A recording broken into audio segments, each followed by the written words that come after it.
Assalamualaikum warahmatullahi wabarakatuh. Ya, selamat pagi semuanya. Nama saya Deriska Anissa, saya peserta Latsar gelombang 7 angkatan 58 kelompok 1. Unit kerja saya ada di BPTD 8 Provinsi Banten.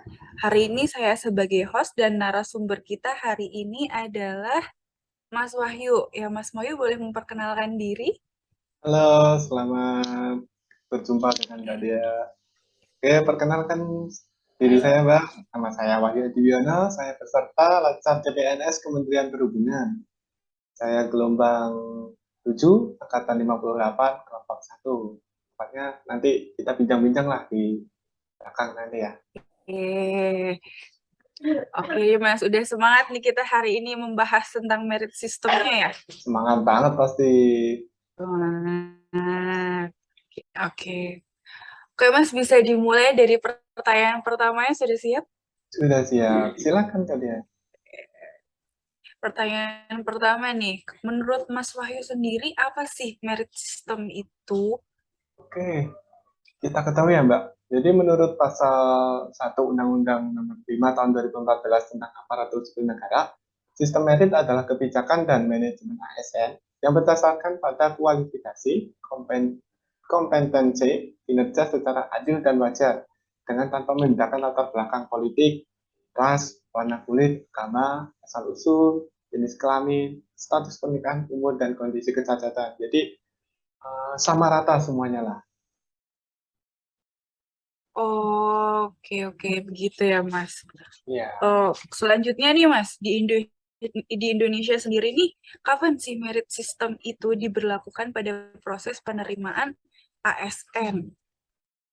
Oke, kalau di Indonesia, merit system ini udah berlaku itu udah mulai sejak tahun 2014. Jadi sebenarnya adanya sistem merit ini untuk menghilangkan adanya praktik-praktik ya sebenarnya atau bisa disebut sebagai kritik atas suburnya praktik nepotisme dan primordialisme di dunia kerja. Jadi karena adanya sistem merit ini untuk menciptakan birokrasi yang netral, mampu melayani kebutuhan publik serta bebas dari KKN. Oke, Mas. Bagus ya. Oke, pertanyaan selanjutnya nih buat Mas Wahyu. Kalau tujuan diberlakukannya sistem merit itu sendiri di Indonesia itu apa ya, Mas? Jadi beberapa tujuan dari sistem merit itu adalah yang pertama itu adalah untuk menghasilkan ASN-nya profesional berintegritas dengan menempatkan mereka pada jabatan birokrasi pemerintah yang sesuai dengan kompetensinya. Kemudian untuk mengembangkan kemampuan dan kompetensi ASN bisa melalui diklat atau bimbingan teknis. Kemudian melindungi karir ASN dari politisasi atau kebijakan yang bertentangan dengan prinsip merit. Kemudian ada untuk mengelola ASN secara efektif dan efisien, serta memberikan penghargaan baik bagi ASN yang adil atau layak sesuai dengan kinerjanya. Oke. Pertanyaan selanjutnya nih, Mas.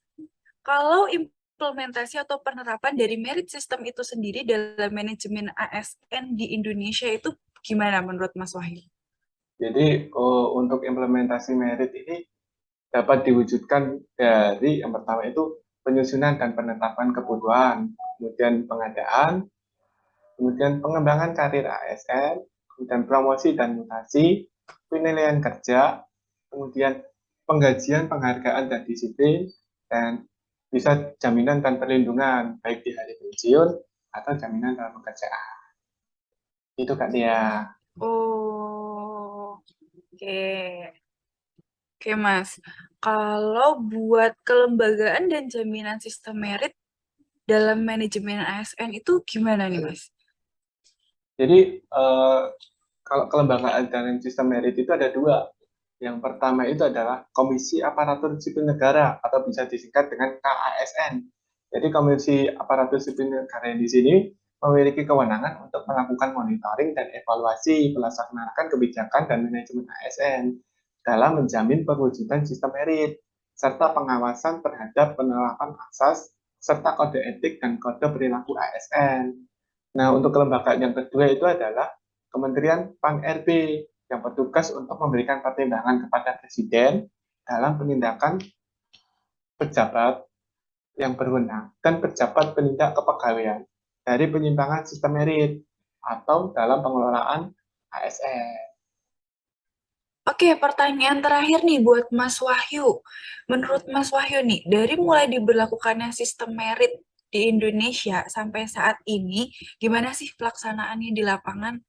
Oke, pada perjalanannya selama hampir 8 tahun, implementasi sistem merit di Indonesia ini tidak terlepas dari tantangan. Berdasarkan peta sebaran penerapan sistem merit, eh, ini ada beberapa penerapan sistem merit itu yang belum maksimal, terutama untuk di Indonesia di bagian wilayah timur.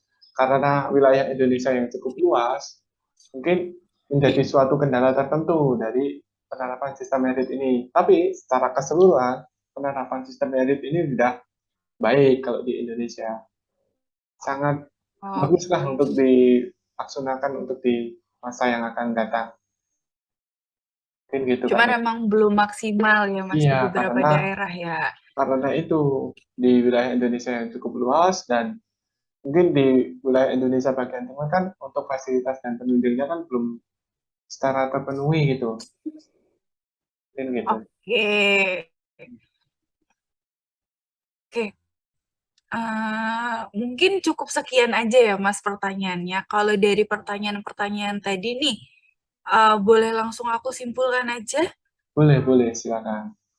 Ya, jadi kalau dari pertanyaan-pertanyaan tadi yang udah aku sampaikan buat Mas Wahyu, kesimpulan yang bisa aku ambil adalah yang pertama, sistem merit ini merupakan kebijakan dan manajemen sistem yang berdasarkan pada kualifikasi, kompetensi, dan kinerja secara adil dan wajar.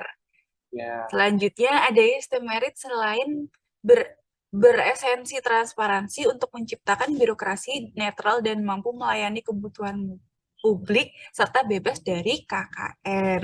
betul sekali. Nah, yang selanjutnya itu tujuan dari sistem merit Selanjutnya itu tujuan dari sistem merit sendiri diantaranya untuk menghasilkan ASN yang profesional, berintegritas dan kompeten, melindungi karir ASN, mengelola ASN, serta menjamin penghargaan bagi ASN itu sendiri. Betul. Yang selanjutnya nih Mas, kelembagaan atau jaminan sistem merit diantaranya Komisi Aparatur Sipil Negara atau KASN dan PAN-RB. Ya kan Mas? Nah, yang Betul, terakhir nih ya. kesimpulannya bisa aku dapatkan adalah sistem merit ini bermanfaat terhadap peningkatan kinerja ASN agar mampu berimplementasi positif terhadap penyelenggaraan, urusan, dan pelayanan kepada masyarakat. Iya, Kira betul sekali. deh Mas Wahyu mau menambahkan. Mungkin cukup karena Mbak dia udah best Oke, sekali. cukup. Oke, cukup. Oke, kalau begitu bincang-bincang kita kali ini sudah bisa berakhir ya, Mas. Iya, sampai ketemu lagi nanti di bincang-bincang selanjutnya kita. Terima kasih Mas Wahyu atas waktunya dan kesempatannya untuk membahas tentang merit system kali ini. Kurang lebihnya mohon maaf. Wassalamualaikum warahmatullahi wabarakatuh. Waalaikumsalam warahmatullahi wabarakatuh.